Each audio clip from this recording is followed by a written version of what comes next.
everybody was kung fu fighting, but they weren't moving as fast as lightning, and thank goodness for that, because it wouldn't have been possible to properly see them. Shang-Chi and the Legend of the Ten Rings. Wow.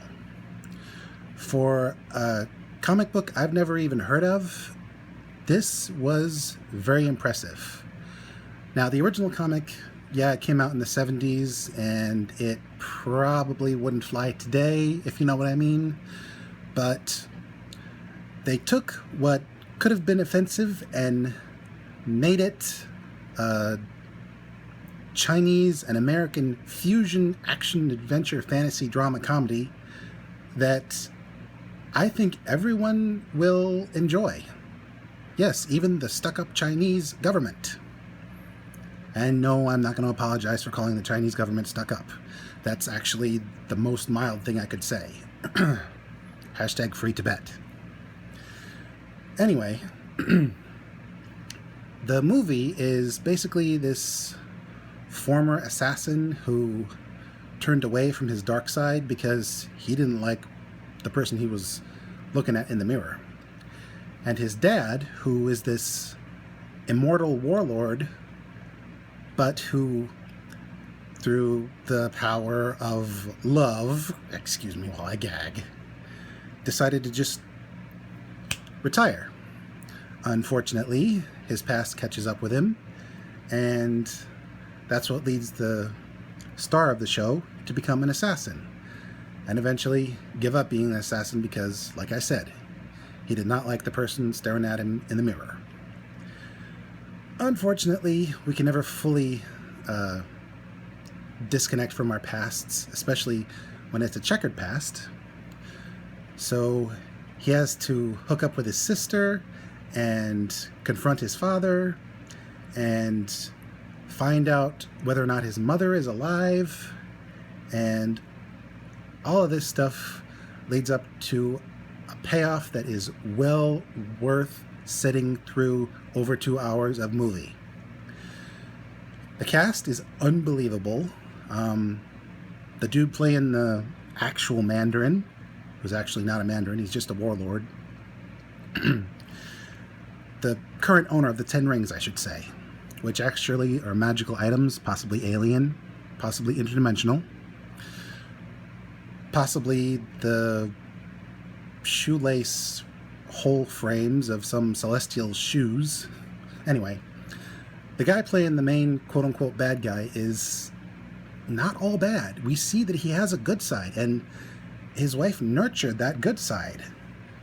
Unfortunately, the pain of her loss, which is something we've all gone through at some point, pain of loss, it drove him back into the darkness. And you don't know whether or not his son is going to kill him or redeem him or what. It keeps you guessing right until the end.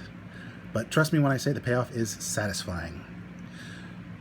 The titular Shang-Chi character, who goes by the name of Sean when he's American, in America I should say, is pretty good. I agree with my angry counterpart. That would be Angry Joe. He's like a modern Jackie Chan. I wouldn't be a bit surprised if this guy grew up on Jackie Chan films. But he doesn't go for full-on silliness. He manages to balance the serious and the silly and the action.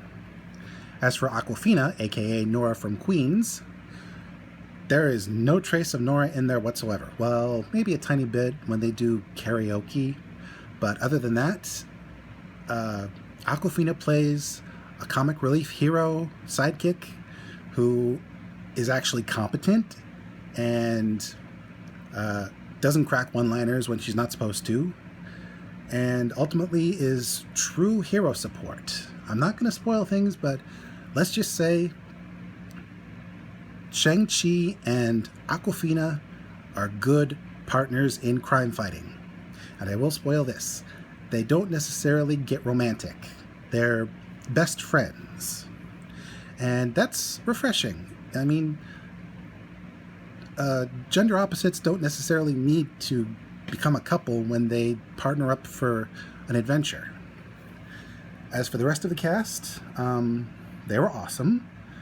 Shang-Chi's mom, definitely a student of the Crouching Tiger School. And oh yes, there's plenty of Crouching Tiger in this film, but it gives it the Marvel flair a good counterpoint. Anyway, back to the cast. We get to meet Chiang Chi Sister, who is a bit stereotypical in the Asian women are kept down by the man sort of deal, but she doesn't get too preachy most of the time. And ultimately, the sister and the rest of the cast are awesome. Even the side character villains. There's this one guy who, shall we say, makes a good decision at a crucial moment. And the true villain, while sort of generic, he looks great, considering he's made of CGI. But overall, every character in the story is worth seeing, worth experiencing. The action, drama, suspense, comedy, they're all on point. Great fight sequences, no extreme close-ups or serious cuts. I would say it's more than 80% real fight sequences and only about 20% wire work and CGI. You really felt like the characters were fighting each other and, to a degree, dancing with each other. Like I said, I've never seen this franchise before, but I really hope it continues in movie form and streaming series form, because Shang-Chi and the Legend of the Ten Rings is a worthy addition to the Marvelverse. And sorry for being so late. I was out of town and couldn't get to my computer. That's why the text review and this review are a couple of days apart. This is Mr. J signing out and reminding you, it's not the Chinese people who are bad. It's, like always, the government that's bad.